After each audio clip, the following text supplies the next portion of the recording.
Hello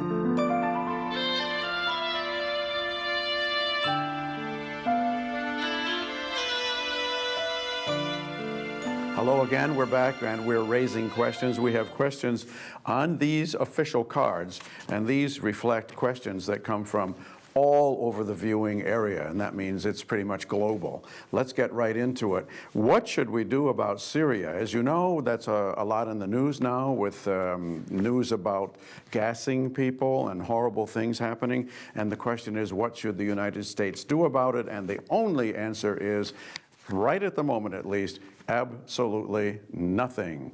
Because what we have to do is remember, World War I and World War II started in sort of like panic, something like that, especially World War I, where one country after another was maneuvering against another, not talking, and all of a sudden everybody went to war because the other guy was going to war. Not good. World War II wasn't quite that way, but there are lessons to be drawn from it, and the lesson is right now, let's just talk. After all, what could a bombing campaign or something like that by the Americans do in the Middle East?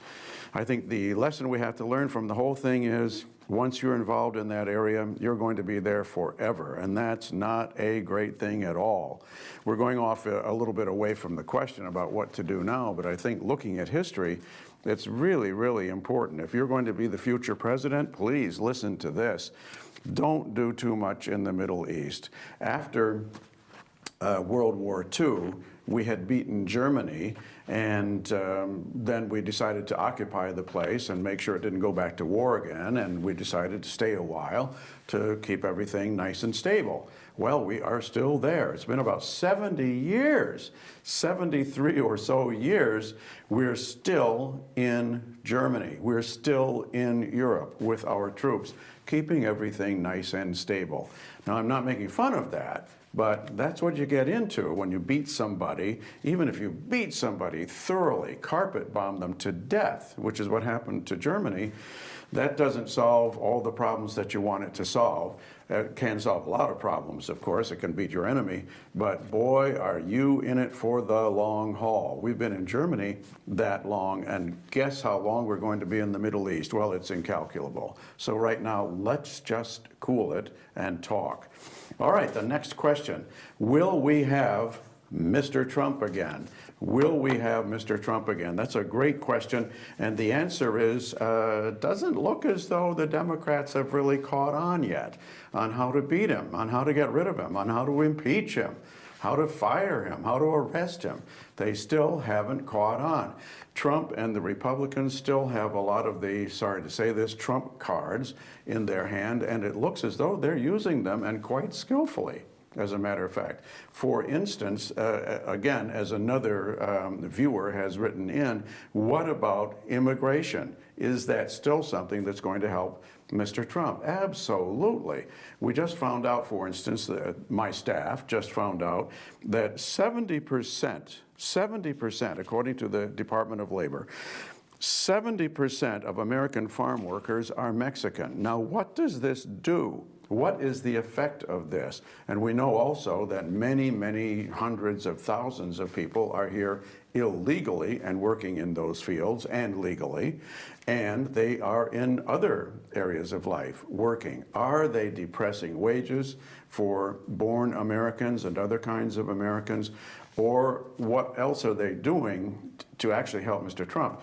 I think the ultimate thing that they're doing to help him is they are continuing to fragment the country. And it's not so much them. I'm not picking on any individual people at all. They're all great people as far as I'm concerned, very hardworking. But the problem is the way the problem is being handled by the government, all under the covers and sneakily and not really totally legally either. So what's the point from that? The point is that a lot of people in the working class who were born in America or who otherwise became Americans are competing against people for wages, and way, way beyond that, they're also asking themselves, I'm talking about people who are afraid of losing their jobs to immigrants, they are asking themselves, what does this mean? Should we welcome everybody into the country? After all, the Pilgrims came over here without any visas. And since then, we've been welcoming all kinds of people from Europe and from other places into America. Should we continue to do that, whether immigration is legal or illegal? After all, the Pilgrims came here perfectly illegally. Nobody mentions that. So what is the point about all of that? The point about all of that is that once you bring in people who look substantially different from the people who are already here, and there is a way that many immigrants look different from people who are already here, i.e. they came in illegally, they came in without visas and so forth. And then their language is used, usually Spanish, in many, many places. And a lot of people who are, again, born Americans, not that they're superior, but they're here, and they're asking themselves, what does it mean to be an American? Do we speak English? Do we speak Spanish? Do we speak both? And what kind of habits do we develop to be regarded as Americans and to actually live like Americans? That's a question that's fragmenting the country. It still is. And I think that Mr. Trump can still use that. Now, here's another thing that's happening, and it's even more a problem, in my opinion, than what I've just been through. Mark Zuckerman is going to talk to the Congress, and he will continue talking to the Congress and to other important people about a scandal that has allowed something like 87 million people, I guess, around the world, to lose control of data that they fed to Facebook. And in many cases, probably most cases, the people who did that felt that they were doing it in a way that was not going to allow it to get out to, guess where, a political campaign firm.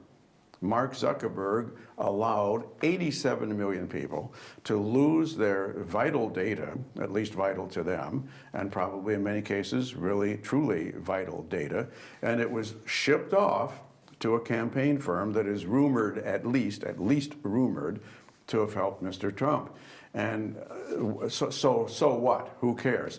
It's a great question. What does Zuckerman have to do with the next election? I think that people by the millions losing their data through Facebook simply emphasizes the problem I've already described, namely fragmentation in this country, and people asking, wait a minute, what's a normal life? I thought a normal life would be, well, at least keeping a hold of my personal data. What's going on? How come it ends up in England, as in one case, and how come it's used by a political campaign? What's going on? This produces, I think, some degree of mental fragmentation. It's a sort of schizophrenia. It's a problem where people can no longer focus the way they used to be able to on what is regarded as normal. A lot of people are losing a sense, I would suggest, of what is normal. Again, what language do we speak? Who do we allow into the country? What's happening to information about me? And how come I'm not in control of it? We have another point here, another question. Why is America regarded as less happy than Finland? Now, what's that all about? It turns out that the United Nations has done a survey, I think they do it every year, and Finland turned out to be the happiest country in the world. America has slipped 4 places down to number 18. Well, what does that mean? Again, what it indicates, according to people I've read who've analyzed some of the data, what it indicates is that our individual pursuit of happiness, our way of life, compared to the Scandinavian way of life, might be making people unhappy in certain ways. In America, it's all up to you. It's a land of individuality. In Scandinavia, that's not as true. Even in countries to the south of Scandinavia, France, Germany, etc., they have a sense of community, and that takes away from the individual the frantic search for money and security. People can relax. I lived in Germany 15 years. I know that's really true. So again, what's that got to do with anything? We might be a very lonely and comparatively unhappy country, and where that's true, if that's true, then a candidate like President Trump in the next election will be able to harness a lot of dissatisfaction and tell people the problem is that they, them, the swamp, they are in charge and they're fracturing our country. And guess what? A lot of what he says is true. So again, that could speak for Mr. Trump in the next election. Well, we have one other point, a question from North Dakota. What is the meaning of life, and is there some way to prove what it is? My staff, my general staff, has come up with a mathematical proof that the meaning of life is a certain something. We'll be right back with that.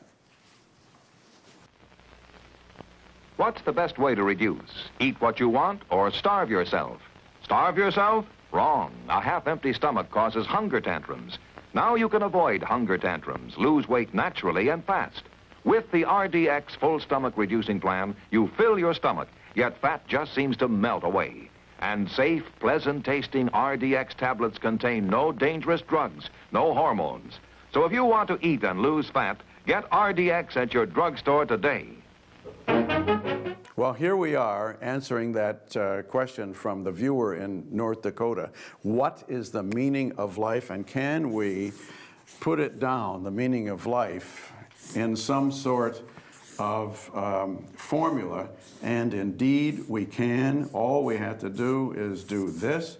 It's extremely easy, and you can recognize some part of that. Now I have to explain what all of this means. Of course, from Einstein we all realize that E, energy, equals mass times the speed of light squared. Here's the magic thing that reveals the meaning of I'm told we've just run out of time. I'm sorry. We'll be back. Next time, please join us for the meaning of life.